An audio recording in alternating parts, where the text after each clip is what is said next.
Yeah, what is up, guys? It's Jackson Meyer with 1821 Sports. I'm alongside Fernando Sucre today. This is our first podcast together. I did one with All Hail Colon. If you guys haven't seen that, you can go check out the YouTube channel. But I'm alongside a guy that I love. He helped make the site, and he's been putting out a lot of good content. Covers a lot of the Chiefs, Cardinals things. He helps with Mizzou as well. How are you doing, Fernando? Good. How are you? Excited for the I'm football good. season? I'm very excited, and best believe we're about to talk about it. I'm excited for Mizzou. I think they're going to be a pretty good team this season. They're going to be a lot of fun to cover. That is for sure. So let's just get straight to the point. No beating around the bush. Eli Drinkwitz came out today and made the decision that he promised to fans. Now, was it a decision? Not necessarily, right? Eli Drinkwitz came out, said two quarterbacks are going to play week one, Bo Prabula and Sam Horn. Not a shocker. I've watched Eli coach his team for a couple of years now. I've covered him for a little while as well, so I know what his tendencies are. Not very surprised by the decision. I think it's the right decision. What are your thoughts? Yeah, I think it'll be interesting how it plays out. I really feel like preseason is always that type of guessing game on how things are gonna turn out. And I know, like, you see the roster, you're excited about the O line, you're excited about the running back, you're excited about the quarterback situation. So I'm the school of thought like, hey, let's just play ball, let's see what's going on, and go from there. But I agree. I am super excited for this season. Yeah. Yeah, I like the decision a lot. I think Bo Prabula and Sam Horn bring something different. Now, I've only gone to a couple practices. I've seen a lot of clips. I watched Bo Prabula play a little bit at Penn State, and I've only seen Sam Horn throw 10 passes in his Missouri career. But they do something different, right? Bo Prabula, more of a running quarterback, right? That's what he's good at. He's not just a scrambling quarterback. He's that type of quarterback you have read options designed for. You run a lot of quarterback draws with, and he can throw the ball. It's an underrated part of his game, certainly. And then on the contrary, you have Sam Horn, who's been in the program for about a couple of years now, and he's kind of a more pocket passer style quarterback. I think he has the better arm. He's a little more accurate, got a lot more touch on the ball, but they bring something different. I think that's what made it hard for Eli to make a decision, and that's why we haven't come to a solid decision yet. I think the more interesting storyline, though, just to be looking out for if you're a Mizzou fan is who plays first. Because I think that tells you who has the edge, maybe just by a little bit, but I don't think it's that much.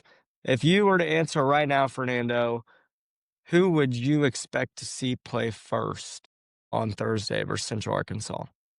I so my thoughts is Sam Horn fits more of the type of offense that Drink runs. And I think with Prebula's diverse skill set, I think it's hard to find a way to put it to good use. So to answer your question, my guess is Horn is going to get the majority of the reps, and then Prebula is going to be more on the, like specific packages wherever like running is required. It reminded me, like, here's what I envision, like Tim Tebow's freshman year. He was like the 1 yard line, like fourth and one kind of guy. And I can see a similar situation, not exactly the same, but who knows? Yeah, I like that. I feel like you can make a case for either guy. I think I'm gonna go with Bo, and I think that's just because I do think, kind of like you said, Bo brings this diverse skill set, but I actually think that's what Eli's going to value the most, right? Because Brady wasn't a running quarterback; he was more of a scrambler. But Hmm. you did see some design runs mixed in there. I think Drink is going to like that, and I also think, unfortunately, and I don't agree with this all the time. I do think politics is going to play a part, right? You pay a guy 1.4 million or so to come into your program to play, he's gonna expect to play, and you're usually gonna play that guy if the competition is close. I was listening to a guy named Max Brown today on YouTube, former five-star recruit, played at USC and Pitt. He actually made a video talking about how quarterback competitions worked, and he brought up this idea of A lot of the times when the quarterback battle is close, you're going to pick the guy that you paid, right? So I think Bo Prabula will be the first quarterback up. But I will say, this is Sam Horn's job to win. I think Sam Horn can win this job. I think he's more than capable. I've seen him throw. I think he has a beautiful arm. He puts great touch on the ball. I think it's something that's very underrated, right? Everyone wants to throw bullet passes on 5-yard slants, but Sam Horn just has a way of making it easy for his receivers to catch the ball. And I appreciate that a lot about Sam and just his loyalty to the program. He could have transferred out, played anywhere, but he stayed at Missouri. So I think that's really cool to see out of Sam Yeah. Horn. Yeah, I agree with that thought process because part of me, and this is the Mizzou fan in me, the fan brain, as some people call it, because Sam Horn did his quote unquote time to gain the starter job. Part of me thinks like, well, why does he not get like the credit he deserves and get the starter job? And I think it goes with what you're saying with politics, because I think politics can go both ways. Like, yeah, Pribula got paid to come to Mizzou and play ball, but also Sam Horn played behind Brady Cook and he did Yeah. his backup job. But then again, Pribula did his time as well in Penn State doing the quote unquote Yeah. backup job. So it goes both Yeah. ways, I guess. Yeah, and the thing is, before we kind of move on to the offensive line, talking about that, the crazy thing is these guys are both tenured. Like they've been in college football for 3, 4 years, but they're both inexperienced. They both have not played. Bo Prabula played one game against Wisconsin last year where he actually got meaningful snaps. Granted, he played really well.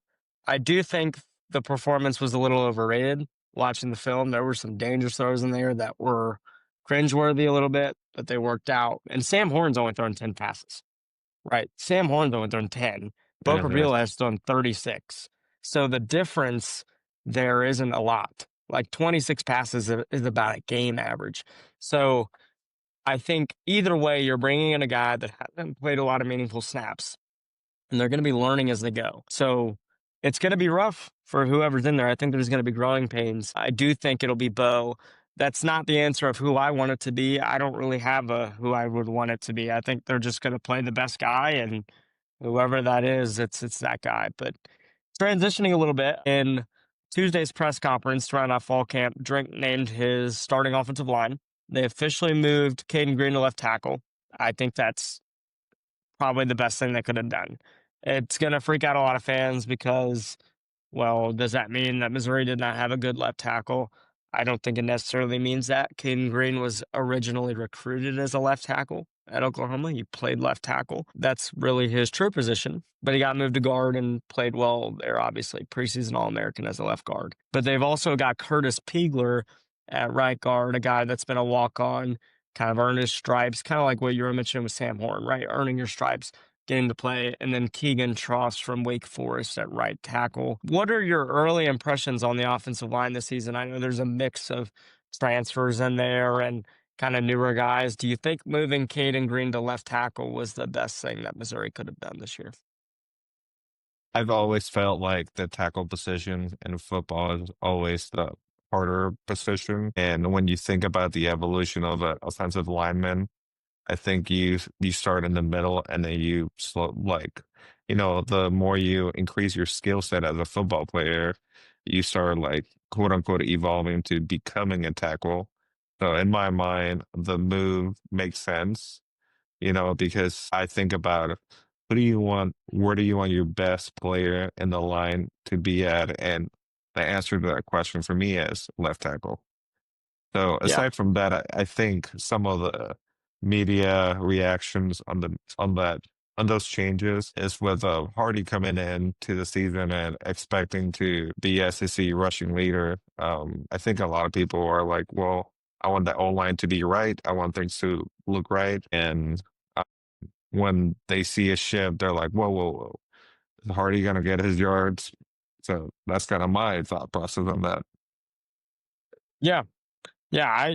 I think that's very fair. I like the move. I think it's the smartest move they could have made. You got to move around a lot of guys. It's a newer offensive line, right? There's some experienced guys there, but they lost Marcus Bryant. They lost Armand Membu, right? Two guys that are really, really good. Armand Membo went to the Jets.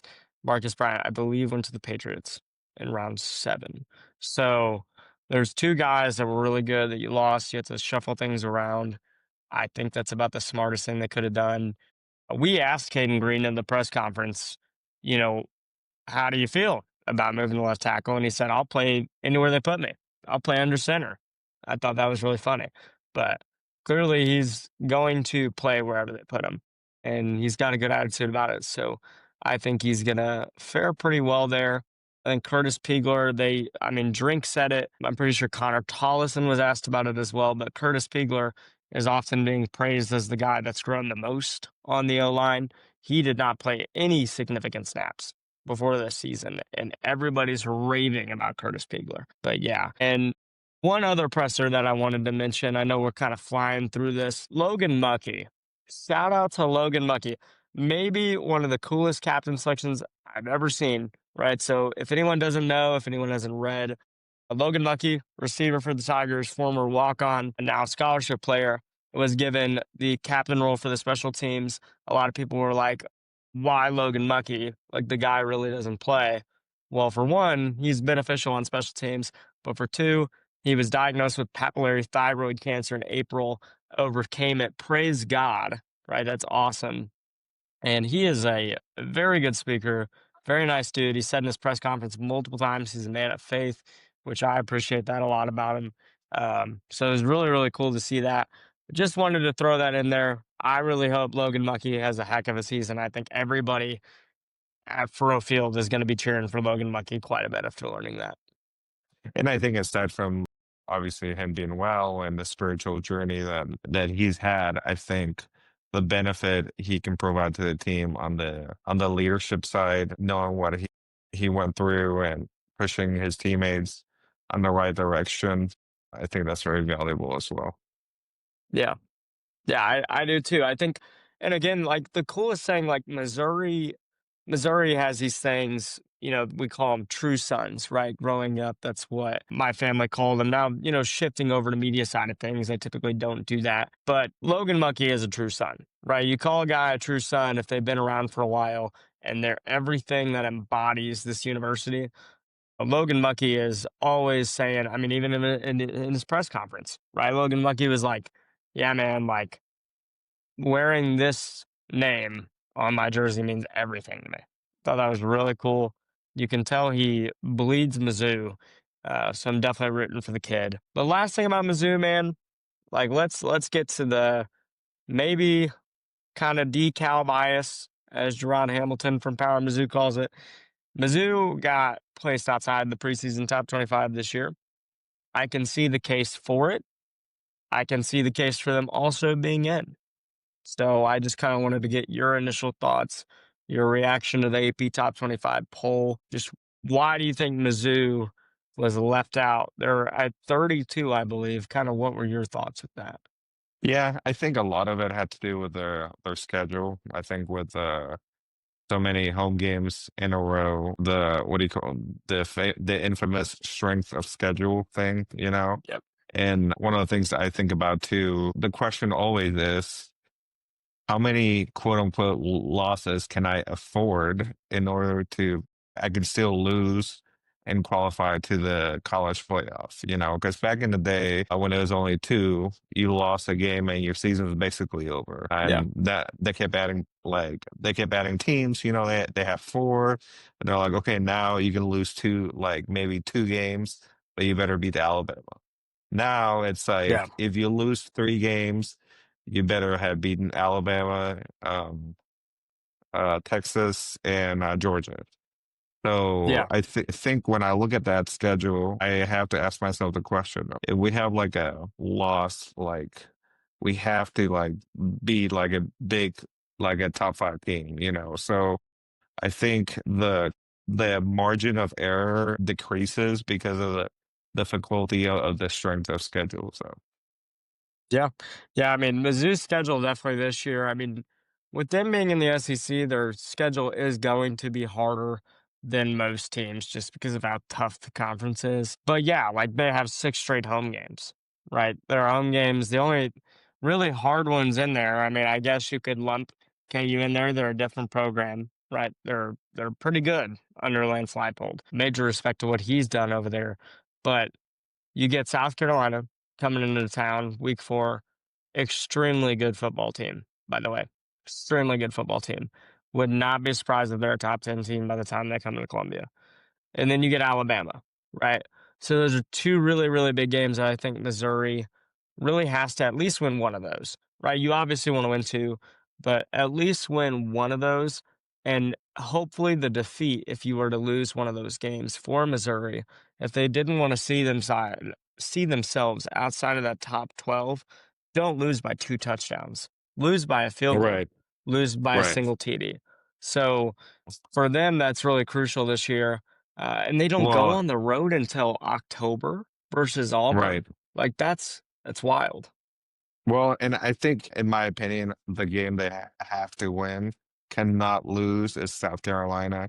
With South Carolina being like a playoff team, like they were really close to making it to the playoffs last year, and then there's a lot of buzz with Oklahoma. Like those two teams, we have to beat them, and then like in my Yeah. mind, I think we can afford to lose against Alabama. Obviously, I want to win the game, but also let's do a reality check on like the level they're in and the level we're in and see like where we can get there, you know? Yeah.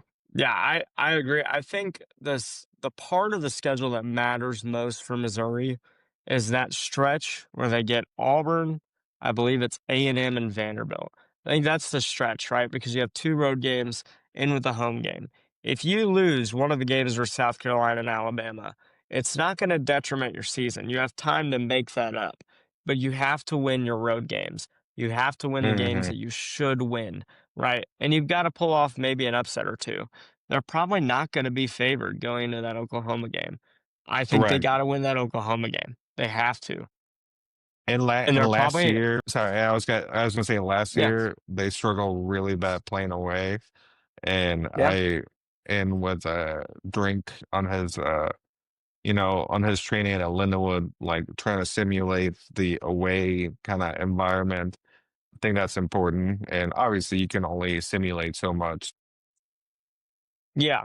Yeah, I mean, Lindenwood obviously is just no disrespect to Lindenwood, it's just so much different than going into Bryant-Denny. I thought that was funny. I'm like, "Yeah, I mean, they're simulating a road game, but there's nobody here." Like, Right. you're simulating the bus ride more than anything. Hmm. But yeah, yeah. Um, Last thing with that. All right, kind of a question. Do you think this team can make the playoffs? Just give me a record. Where do you think this team finishes? I think we get. I predict. I don't. I predict 2 losses. I'm thinking Okay. Alabama, and then maybe Oklahoma, Yep. and then under those circumstances, I see them as a playoff team. I really think if we if we beat South Carolina, that's gonna build the kind of the momentum going forward. Like, oh, we Yeah. got this, because I think uh, last year whenever we lost to Alabama, I think the momentum was pretty low, and we just kind of fell apart after that. So I Yeah. think we need a couple like solid wins where like, okay, we got this, we got a momentum, and so that's the way I see it. How about you? I think 10-2 is the ceiling of this team. I think I'm probably gonna go 9-3. I'm not even gonna predict what games they lose because I think they're gonna lose a game we don't expect them to lose, and I think they're gonna win a few that we don't expect them to win. So, Hmm. I'm not gonna get into that. I think they'll be 9-3, and I think they'll probably finish around 20th, similar to last year. I think that's probably the most reasonable thing for this team, and I think it just rests on the quarterback situation. Who's gonna start? And are they going to be good? Right? You're going to need to have good quarterback play this year. Luther Burden and Theo Wease are gone. And that's not to say they didn't replace him with talented guys. They have talented guys in that room. The wide receiver room is very deep, but the top end talent is not there like it was. They're gonna have to have some good quarterback play, and I do think this is gonna be a run heavy team. I think Ahmad Hardy is gonna get a lot of carries, a lot. And I I think agree. Marquise Davis, true freshman, man, they keep raving about him in camp. Like, he's gonna get a lot of carries himself too, and Jamal Roberts as well. So I think 9-3 is my guess, but I could see 10-2. But just like I could see 10-2, I could see 8-4. Like, I think this team has like a floor of 7-5 and a ceiling of 10-2. So just win your road games, win the games you should win, and hopefully you don't get upset. Let's Yeah, hope. yeah, for Like sure. if KU comes in week 2 and beats you, write it off. Write it off. But yeah, I don't know. But that's That'll enough be a about fun one. Mizzou. Yeah, no kidding. It'll be a lot of fun.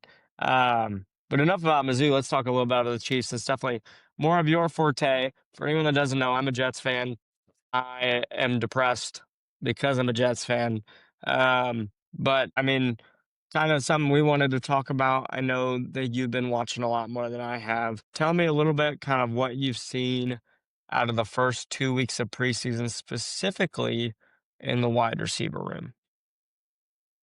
Yeah, in the wide receiver room, I mean, it's always the same story as always.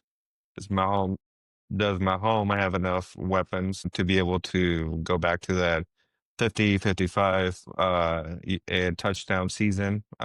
Think ever since Tyreek left, the offense itself hasn't been the same, but that doesn't mean it Mhm. was necessarily a bad thing because the focus turned more into the defense. This year it looks really good. We have Rasheed Rice coming back. I know with him, the suspension is looming. So as a fan, it's really hard to get invested in him and his progress in the offense because all I can think of is like, well, we're gonna have him for so long, and then we're gonna lose him again. Then we have Xavier Worthy, which I think his progress has been very similar to Rasheed Rice, where he started a little gray and then he got enough reps where um he, he had pretty high. He increased his level to the point where Mahomes trusted him more. So I'm excited to Yeah, see him. I know Hollywood Brown, as always, a concern. Second year in a row where he's dealing with some type of injury. So I'm hoping he's back at 100%. And it looks yeah, like Brett Veach likes also to draft wide receivers in lower rounds. So the Jalen Royals, I'm excited about too. He I've seems heard a like lot about a him. yeah, he seems like a Rashid 2.0, like the same kind of hype that Rashid had on preseason. It seems like he's having similar reaction. So I'm excited. I personally, and this is subjective, not a fan of Nagy as a OC, but also he does bring results. Like he's not gonna give you like 500 yards in a game, but he's gonna give you that win. So they work as a team. They still have fun plays. So we'll see. Yeah, yeah, And then, yeah. I know. and then, sorry, go ahead.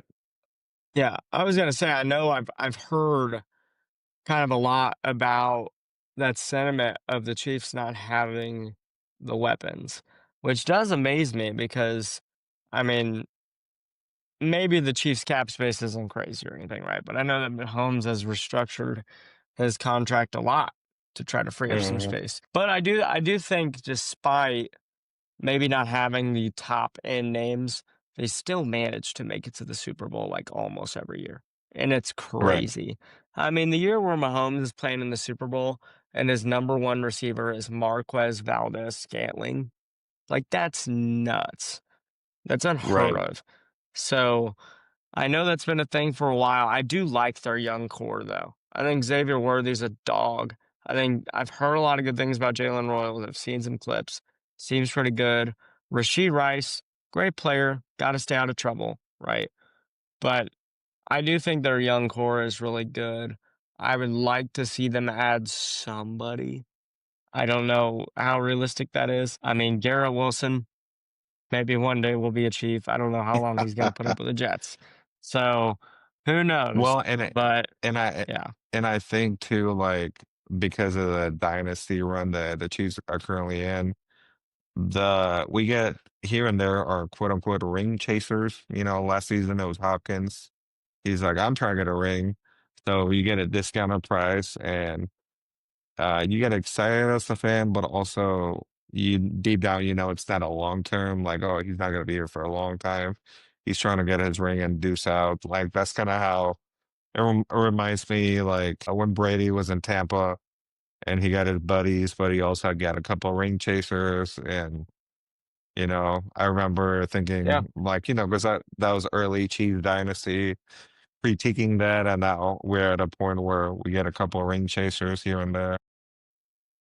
yeah, yeah. Kind of, moving over, just a little bit next to the receivers, obviously the O line, big topic of conversation. I think the only guys I know on that Chiefs O line are Trey Smith, Creed Humphrey, and Justin Simmons because I saw a clip of Justin Simmons getting into a fight. So that's how I know who that is. Tell me a little bit about the Chiefs offensive line. Have they improved? Do they still have tackle issues? I know that was a big thing with Wanya Morris for a while. What's going on there? Yeah, so we drafted on the first round Josh Simmons, which the hype in the preseason was that he was the steal of the draft, but the biggest and he seems to be good. There's clips of him where you can tell he's doing good reps against people like Chris Jones and a lot of those guys in the Chiefs D line that that he's doing something right. I think the biggest critique that Brett Beach has received is the Joe Tooney trade because they gave him away for a bag of chips. I don't remember what it was, but it was nothing exciting. But Yeah. the thought behind it, my guess was that they were trying to make him. Uh, he is aging, Joe Tooney, so eventually Yeah. he was going to be due, and they did not want to pay him. But in preseason, we've had him replacing him on left guard, Kingsley Mataya.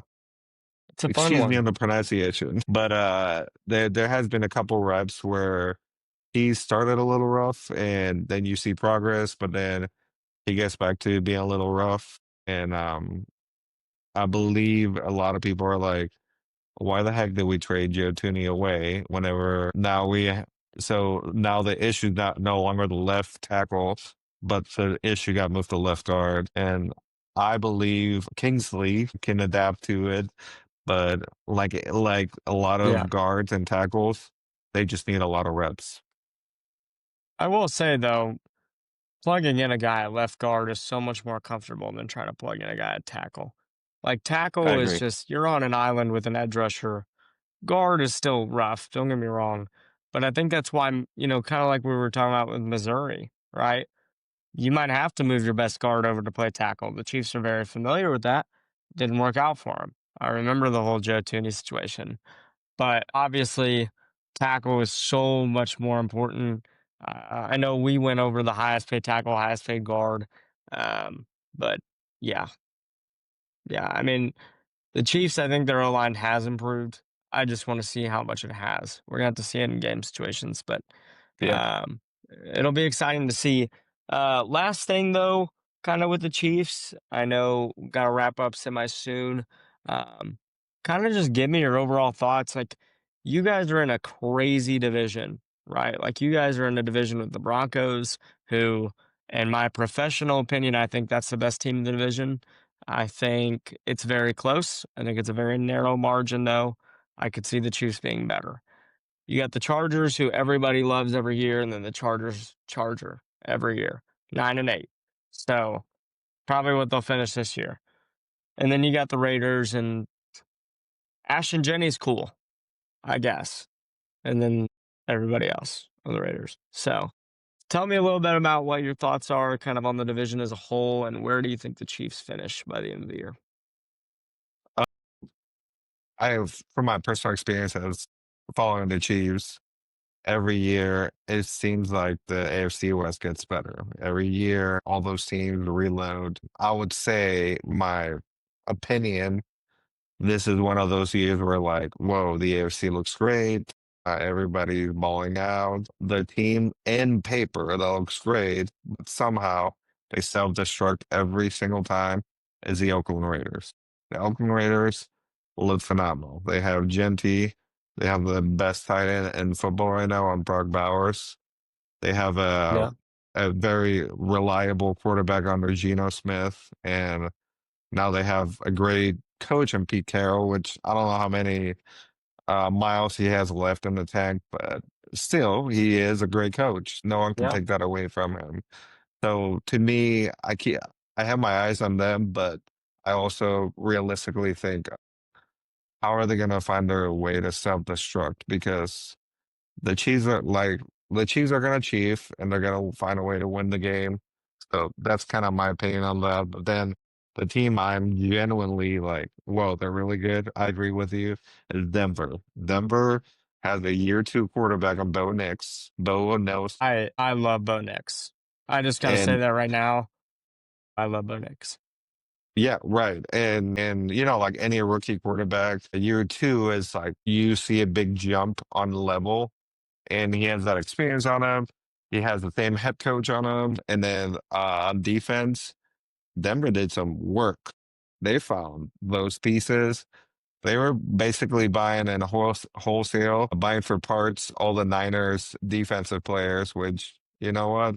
No shame in the game. And then aside from that, they last year they developed a lot of role players in their defense. So I think Denver looks phenomenal. So I think this Yeah. is gonna be one of those years where Chiefs are gonna have to fight, but I Yeah. until I see anything different, I still think that the Chiefs will have the division. Yeah. Yeah, that's very fair. I think I'm not sure when they play Denver, but those games are going to be a lot of fun. I really like the way that they match up versus Denver. I Hmm. really do. Not so much for the Chiefs aspect, just for the game. Like watching those games are a lot of fun. I mean, Nick Bonito is a joy to watch. Well, Yes, off the edge, Pat Surtain, Chris Abrams Drain as a corner pairing is disgusting. But then on the other side of the ball, it doesn't matter who Patrick Mahomes is as wide receiver. My grandma could get thrown out at wide receiver, and I think Patrick Mahomes could throw for 200 yards. It wouldn't that's right. matter, right? He's so good, he can make anything happen. So it doesn't matter who they play. Every game is pretty much fun. I will say, just from watching the Chiefs every now and then, I would agree with you on the Matt Nagy point. I, I personally, in my subjective opinion, I'm not a big fan of Matt Nagy either. I feel like the offense is almost kind of boring, and it's predictable. It I mean, I remember when he was the quarterback coach, and I can't remember who the offensive line not offensive line, offensive coordinator was at that time. It was in Mahomes' early years, but their offense was just insane. And Eric yeah, they Bieniemy. had Tyreek Hill. Yep, yep, and they had Tyreek Hill, and things were a little different. I get that. Travis Kelce was definitely in his prime, but they were insane. Now they're still obviously the Chiefs, they're still very good. Definitely a little less exciting. My personal pick, I think the Broncos win the division by 1 game, and I think the Chiefs get in on wild card, but I think that's a 1A and 1B scenario where I think either could get in. Yeah, I think so. You're taking the Chiefs to win the division, I'll take the Broncos, and we'll come back and see who is correct. I will wager you $1. So Fair yeah, enough. you heard Okay. it here first. But yeah, so I believe that's all we have for tonight. Again, this was our first episode. We're doing our best. We're learning as we go. This is my first year doing media for Mizzou, so learning all the press conference stuff, learning how to cover games more. You can go check out our website, 1821mosports.com. Check out all of our Mizzou content, Chiefs content, Cardinals content. Going to be trying to get some high school stuff out there as well. It's going to be a little few and far in between. We're going to see what we can do, though. Just want to thank you guys for checking out the first episode of this podcast. We will try to upload one every week or two or so just to start out, and we'll see where we go from there. But Anything else you want to say before we hop on out, Fernando? No, just I want to thank for anybody who watched. And do you guys want to comment on any suggestions of things you guys want us to cover, Missouri sports wise? We're always here and willing to listen and go from there. Thanks, guys, and Agree. have a great day. Yep.